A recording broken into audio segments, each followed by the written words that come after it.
জালেমদের ব্যাপারে আল্লাহ রাব্বুল আলামিন একটা কথা বলেছেন, খবরদার তোমরা এটা মনে করো না আল্লাহ রাব্বুল আলামিন জালেমদের ব্যাপারে গাফেল। আল্লাহ জালেমদের ব্যাপারে গাফেল নন, আল্লাহ রাব্বুল আলামিন খবর রাখেন। কিন্তু আল্লাহ রাব্বুল আলামিন কিভাবে ধরবেন এটা তোমার হিসাবের মধ্যে কুলাবে না। আজকে আল্লাহ মাওলানা হক আপনাদের সামনে কথা বলবেন, এই একটা মানুষকে নিয়ে যে পরিমাণ অপমান অপদস্থতা তারা দেখিয়েছে, একজন আলেমে দ্বীনের হাতের মধ্যে হাত করা লাগিয়েছে, পায়ের মধ্যে ডান্ডা বাড়ি লাগিয়েছে, মাথার মধ্যে বারবার বলেছেন আমাদের ভয় নাই, হেলমেটটা পরেও না, শুধু জাতির কাছে অপদস্থ করার জন্য মিথ্যা বুলেট প্রুফ জ্যাকেট, মিথ্যা মাথার মধ্যে হেলমেট, এইগুলো দিয়ে আলেমকে অপমানিত করতে চেয়েছে। আল্লাহ দেখায় দিয়েছেন অপমান যারা করেছিল আজকে তোমাদের পরিণতি কি। এই জন্য আমরা বলতে চাই এখনো যারা আছেন, আগামীতেও যারা আসবেন, আপনারা যদি মনে করেন একদল গেছে আমরা সামনে বাপের বেটা, আপনাদেরকেও সতর্ক করতে চাই, আলেম ওলামা ইসলামপন্থী কোরআনওয়ালা তাদের সাথে বেয়াদবি করলে দুনিয়া আখিরাতে আল্লাহ তাদেরকে ছাড় দিবে না। সাবধান হয়ে চলবেন, সাবধান হয়ে চলবেন। এটা আমাদের কথা নয়, আল্লাহ রাব্বুল আলামিনের কথা। আল্লাহ রাব্বুল আলামিন বলছেন, ভালো করে জেনে রাখো দুনিয়ার মানুষ, ওয়া মা খালাকতুল জিন্না ওয়াল ইনসা ইল্লা লিয়াবুদুন। আমি জিন আর ইনসান এখানে কাউকে খাস আর আম করি নাই, গণভাবে তোমাদেরকে আল্লাহর ইবাদতের জন্য সৃষ্টি করেছি। অতএব তুমি যদি আল্লাহর আব দাও, সেটা যেখানেই হোক না কেন, আল্লাহর উবুদিয়তের মধ্যে ঢুকতে পারলে নিষ্কৃতির পথ আছে, আল্লাহর উবুদিয়তের মধ্যে ঢুকতে না পারলে বাঁচার দ্বিতীয় কোনো রাস্তা নাই। আসসালামু আলাইকুম ওয়া রাহমাতুল্লাহি ওয়া বারাকাতুহু। ইন্নাল হামদালিল্লাহ আলহামদুলিল্লাহি নাহমাদুহু ওয়া নাস্তাঈনুহু ওয়া নাস্তাগফিরুহু ওয়া নু'মিনু বিহি ওয়া নাতাওয়াক্কালু আলাইহি ওয়া নাউযু বিল্লাহি মিন শুরুরি আনফুসিনা ওয়া মিন সাইয়্যাতি আ'মালিনা। من يهد الله فلا مضل له ومن يضلل فلا هادي له وأشهد أن لا إله إلا الله وحده لا شريك له وأشهد أن سيدنا وحبيبنا وطبيب قلوبنا الذي أرسله بالحق بشيرا ونذيرا وداعيا إلى الله بإذنه وسراجا منيرا. فقد قال الله سبحانه وتعالى في كلامه المجيد وفي فرقان الحميد. أعوذ بالله من الشيطان الرجيم. بسم الله الرحمن الرحيم. ما أصاب من مصيبة إلا بإذن الله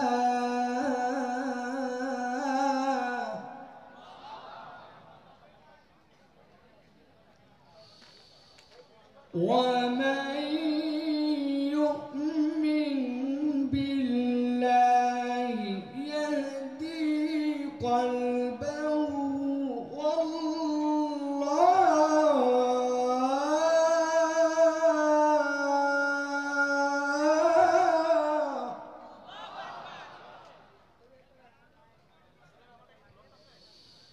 والله بكل شيء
فإنما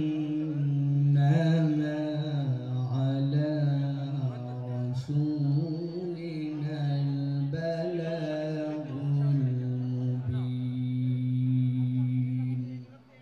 وقال الله سبحانه وتعالى آمرا ومخبرا إن الله وملائكته يصلون على النبي يا أيها الذين آمنوا صلوا عليه وسلموا تسليما. اللهم صل على محمد وعلى آل محمد كما صليت على إبراهيم وعلى آل إبراهيم إنك حميد مجيد.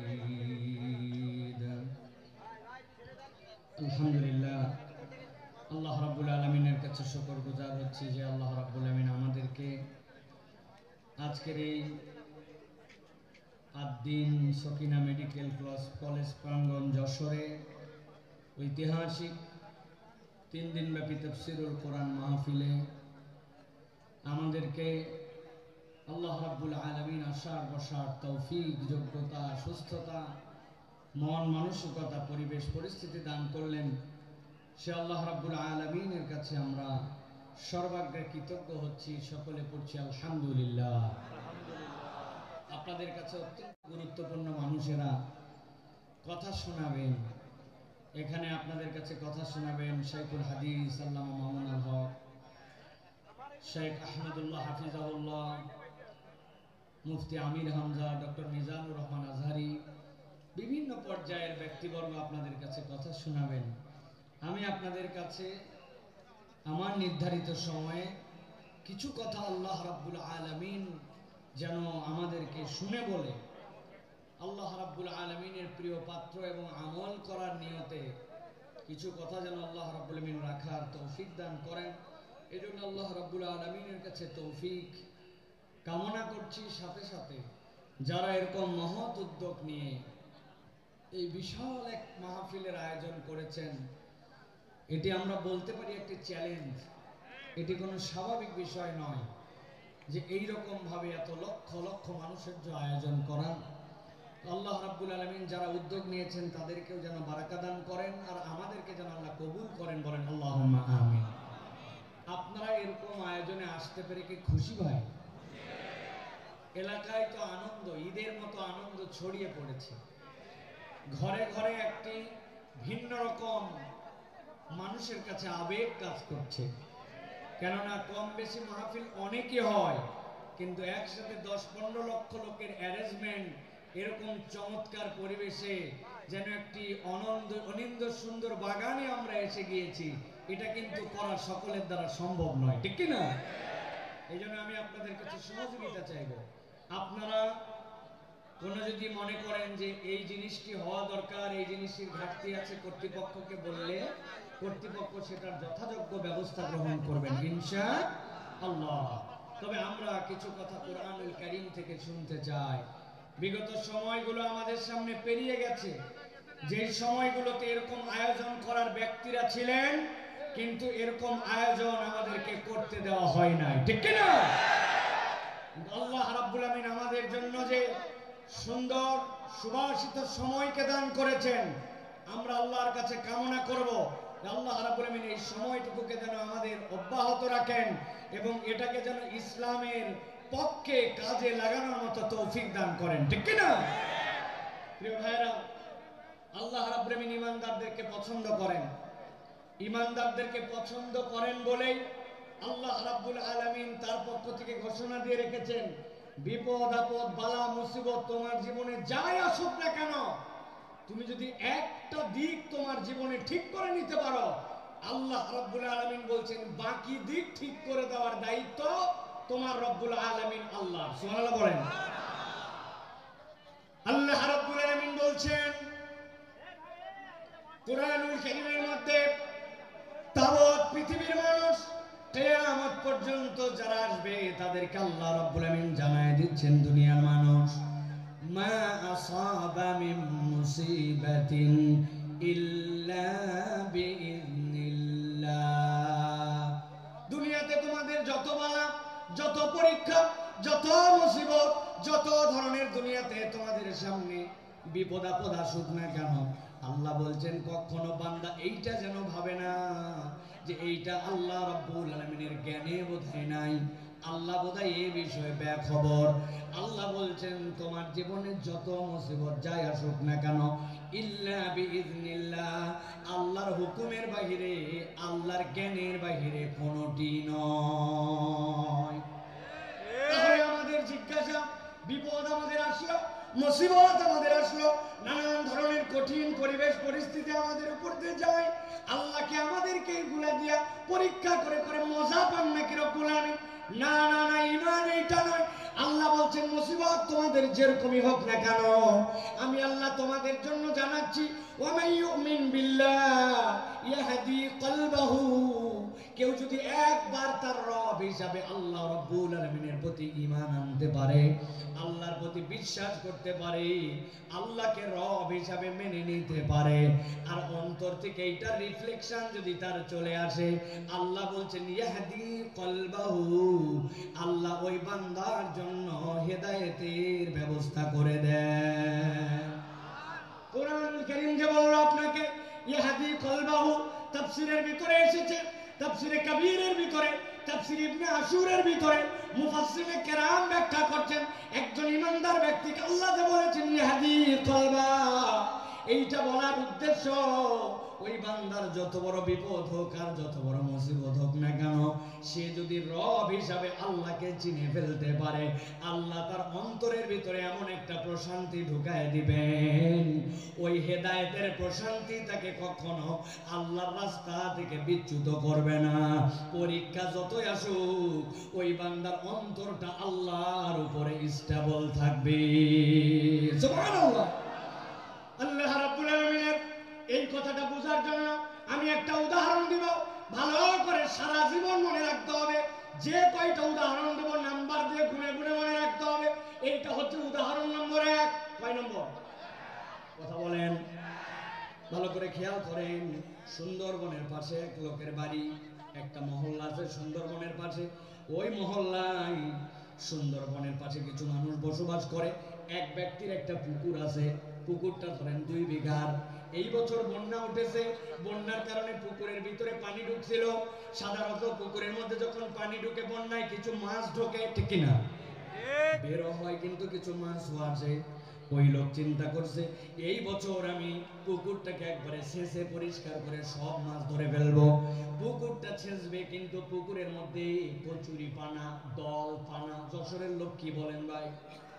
পানা বলেন, পানা, কচুরি পানা অনেক। ওই কচুরি পানার কারণে স্বাভাবিক মাছ ধরা যায় না।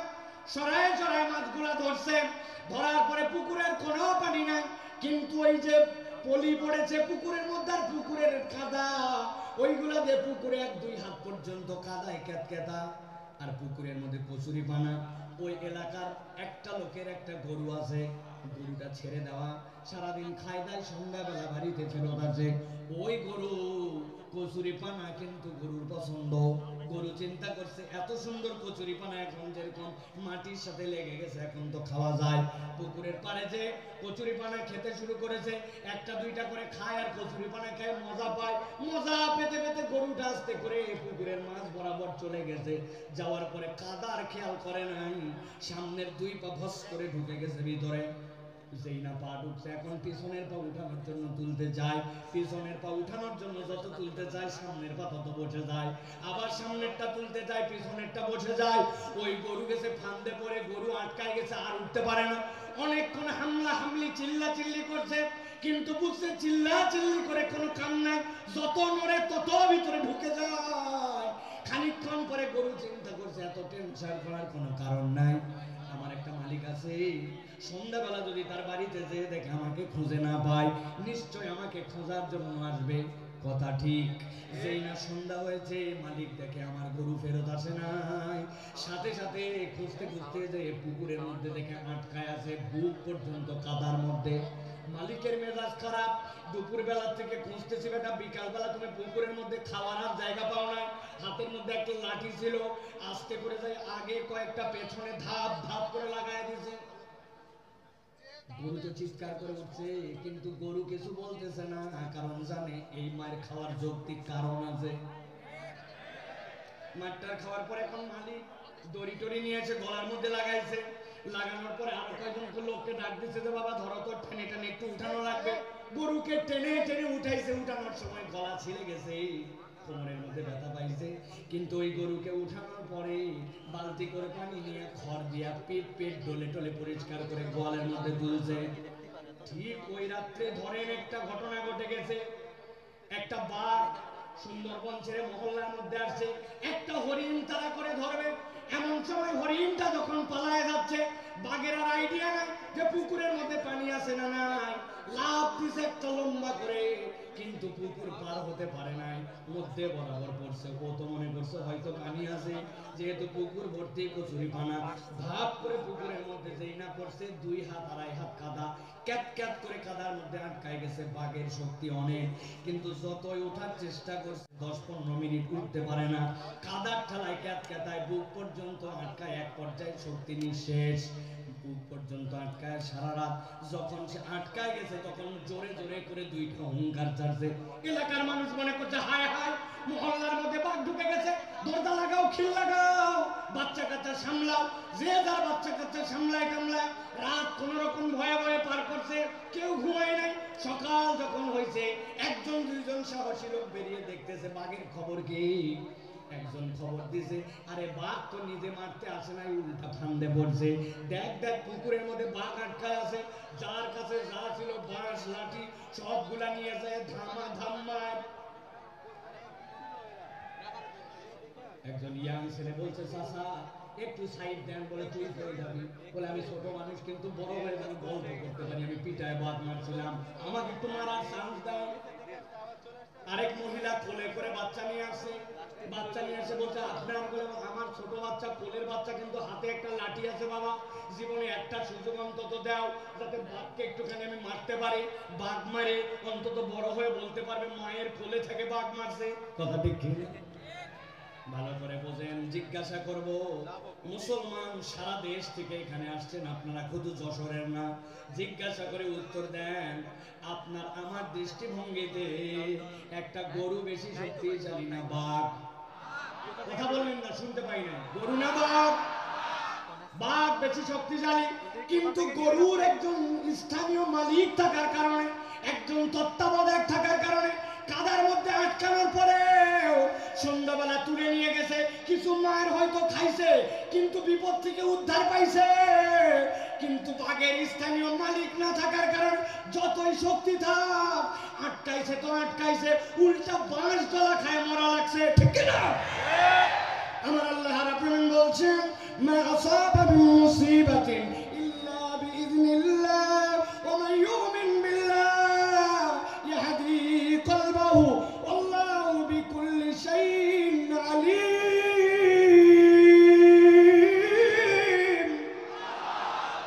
এই দুনিয়ার মানুষ, তুমি ভালো করে জেনে রাখো, বিপদ তোমার যত হোক, মুসিবত তোমার যত হোক, তুমি আল্লাহর প্রতি যদি ঈমান আনার মতো আনতে পারো, তোমার একজন তত্ত্বাবধায়ক আছে, যার মালিক, যার তত্ত্বাবধায়ক আল্লাহ। দুনিয়ার কেউ তাকে দাম না দিলে ওই লোকের কোনো ভয় পাওয়ার কারণ নাই।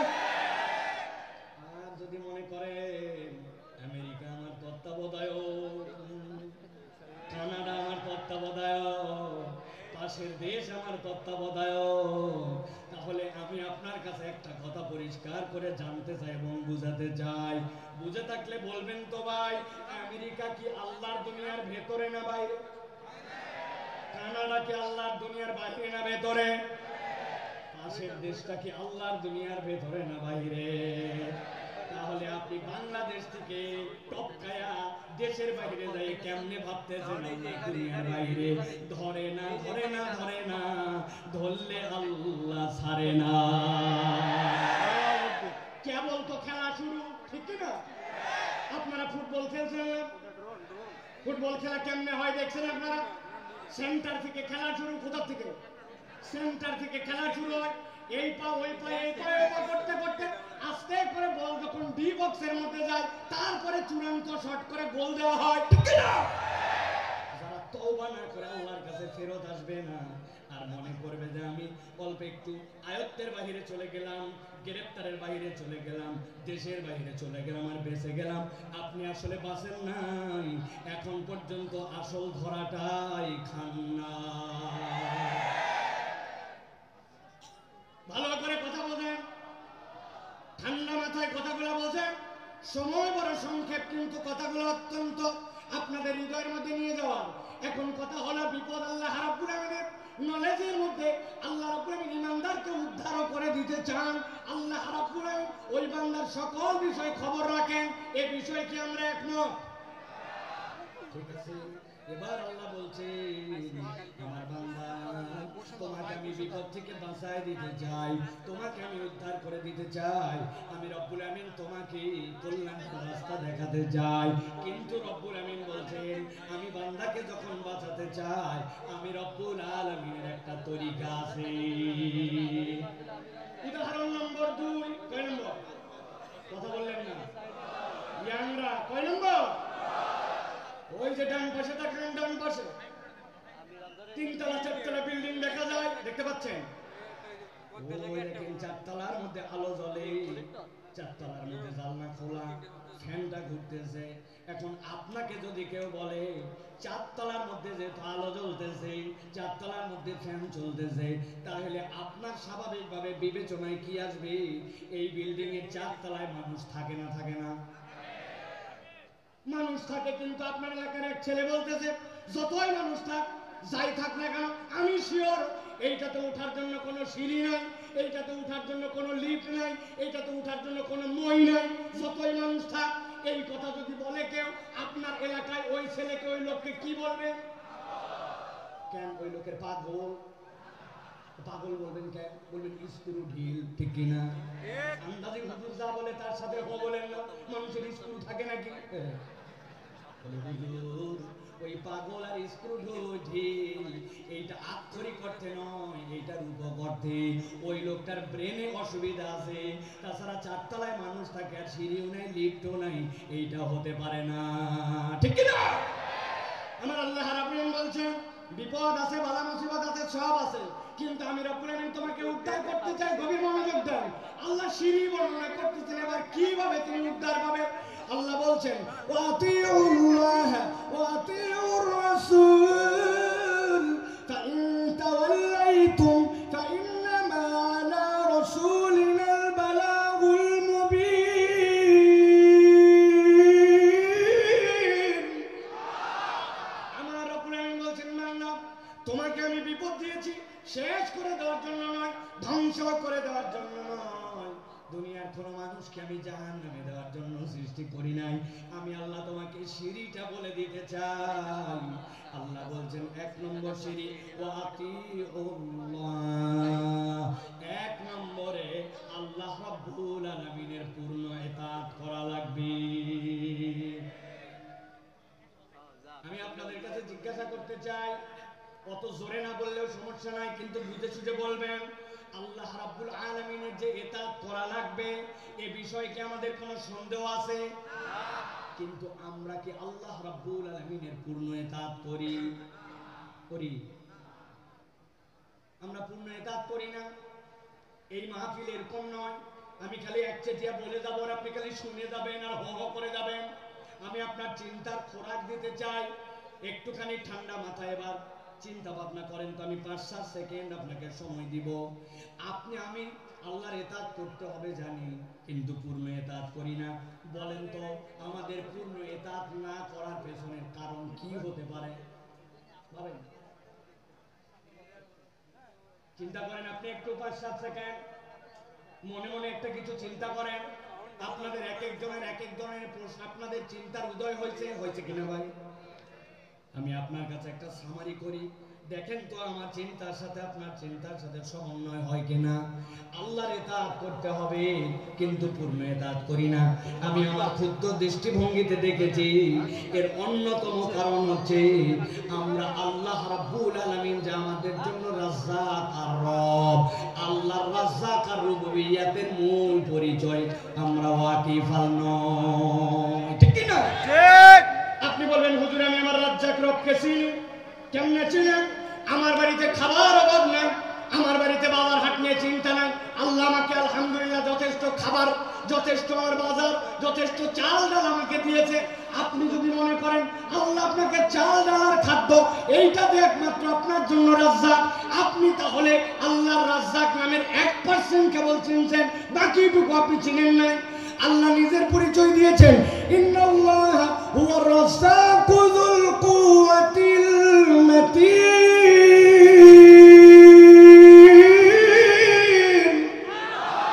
আল্লাহ বলেন বান্দা জেনে রাখো আমি তোমার এমন রব যুল কুওয়াতিল মাতিন, যে রবের রাজ্জাকের ব্যাপারে তুমি বান্দা বেখবর।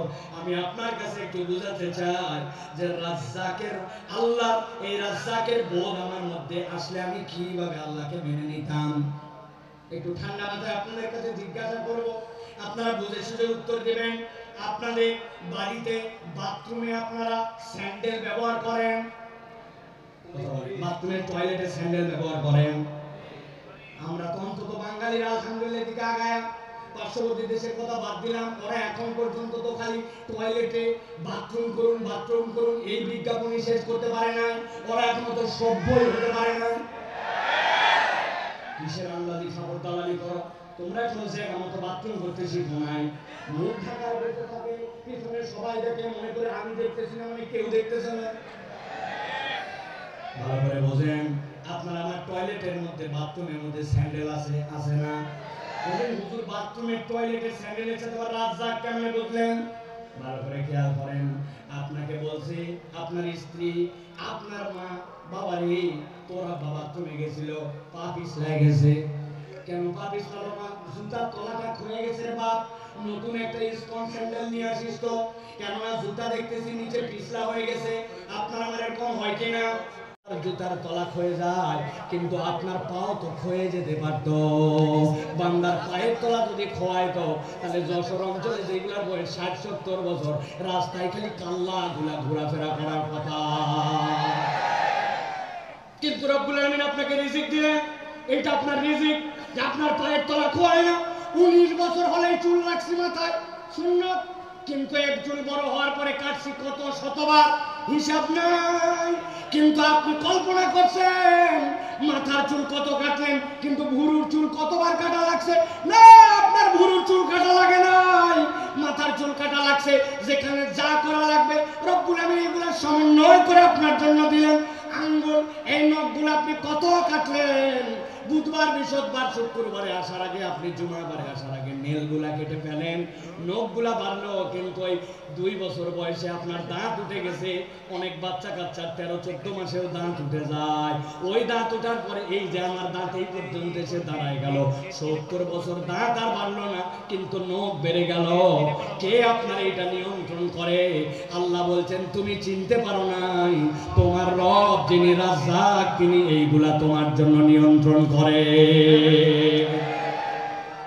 ভালো করে বলছেন, আল্লাহ বলছেন আতিউল্লাহ, আল্লাহকে ইতাআত করো। আর আপনি আল্লাহ রাব্বুল আলামিনের কোন নিয়ামত খুঁজে পান না। আপনি কখনো কল্পনা করেন নাই যে দুনিয়ার মানুষ যা কিছু করে অবচেতন মনে বেশি করে। বুঝাতে পারি নাই? মানুষ চেতন মনে নয়, অবচেতন মনে বেশি কাজ করে। বলবেন হুজুর কেমনে? ভালো করে খেয়াল করেন।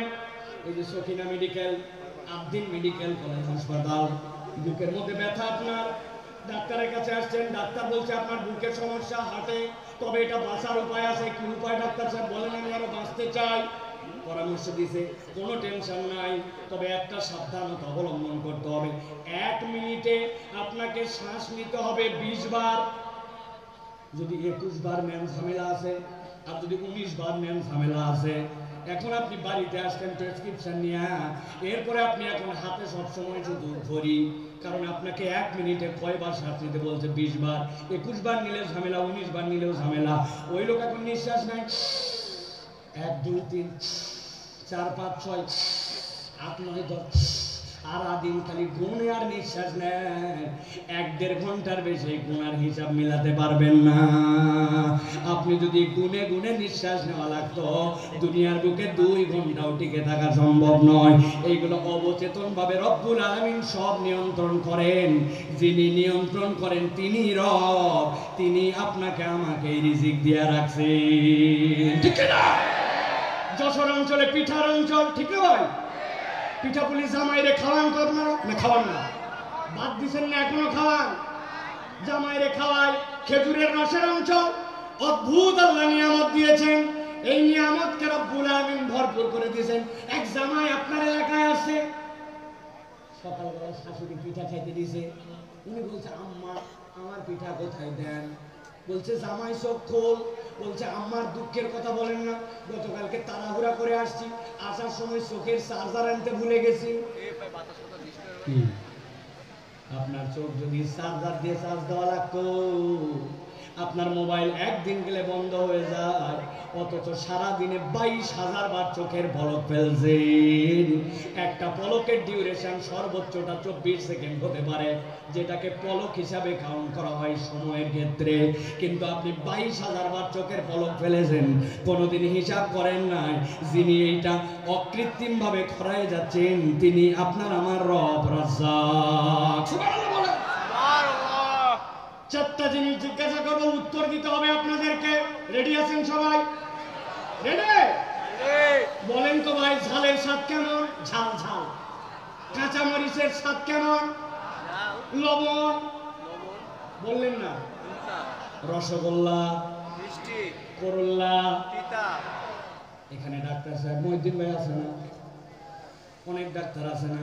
তাদের কাছে যে শুনবেন, আপনি ঝাল খান, লবণ খান, যাই খান, তিতা খান, মিষ্টি খান, পেটের মধ্যে যেই না দিয়েছেন, সাথে সাথে আপনার কতগুলা টক্সিন আসবে। আসার পরে ওইগুলো এটাকে মন্ডু বানাবে। মন্ডু বানানোর পরে ওইটাকে পেটের মধ্যে দিয়ে চিপে চিপে চিপে চিপে আস্তে করে যাবে। ওই রসগুলা যেই না বের হবে, ওইগুলা গ্লুকোজ হবে, ওইগুলা সব চিনিতে রূপান্তর হয়ে যাবে। যেই না আপনার পেটের মধ্যে চিনি হয়ে গেল, এরপরে আপনার চোখের জন্য যেইটা লাগবে, আপনার হার্টের জন্য যেইটা লাগবে, কিডনির জন্য যেইটা লাগবে, আপনার অঙ্গ প্রত্যঙ্গের জন্য যেখানে যেইটা লাগবে, সেটা অটোমেটিক সার্কুলেট হয়। আপনি বলতেছেন এইটা আবার এমন কি? আমি অনেক সময় মজা করে বলি, এখানে আমার অনেক বাইকার বন্ধু আছে যারা মোটরসাইকেল চালায়, আছে কিনা? হঠাৎ করে দেখে মোটরসাইকেল বন্ধ হয়ে গেছে, এদিকে কাজ ওদিকে কাজ, ঝুঁকা ঝুঁকি, দেখেন নাই কি নাই, বললেন না? অকটেন নাই, পেট্রোল নাই, ঠিক না? চিন্তা করছে অকটেন নাই, পেট্রোল নাই, তাই কি অনেকক্ষণ ধরে আমার সেই রকম প্রস্রাব চাপছে, আমার নিজের ভিতরে যথেষ্ট পরিমাণে কম পানি আছে, উনি আস্তে করে ট্যাঙ্কি খুলে ভিতরে ঢুকায় দিয়ে কাম ছাড়ছে। বলেন তো ভাই, নিজের প্রস্রাব দিয়া মোটরসাইকেল চলবে? তো ভাই বুঝেন না, নয় চলবে না। কেন চলবে না? আমার মোটরসাইকেল, আমার প্রস্রাব চলবি না মানে? মোটরসাইকেল চলার জন্য আলাদা করে পেট্রোল লাগে, ব্রেক করার জন্য ব্রেক অয়েল লাগে, ইঞ্জিনের জন্য ইঞ্জিন অয়েল লাগে। এক জিনিসের কত ফাংশন আলাদা আলাদা করে আপনাকে দিতে হয়। আর আপনি খেয়ে নিচ্ছেন, আপনার বডিটাকে চলানোর জন্য আপনাকে টেনশন করতে হয় না, সবগুলোকে প্রক্রিয়া করে রব্বুল আলামিন চলান। আল্লাহ বলছেন, বান্দা যদি একবার বুঝতো যার নির্দেশে আর যার পথ নির্দেশে তার শরীরটা চলে, তাইলে এই কৃতজ্ঞতা যদি তার মধ্যে ঢুকে যেত, ওই বান্দা কখনো আল্লাহর ইতাআতকে ছাড়তে পারে না, ঠিক না? আমার আল্লাহ রাব্বুল আলামিন জন্য বলছেন, ওয়াতিউল্লাহ ওয়া আতিউর রাসূল ফাইন তাওয়াল্লাইতুম ফাইন্নামা আলা রাসূলিনাল বালাগুল মুবিন।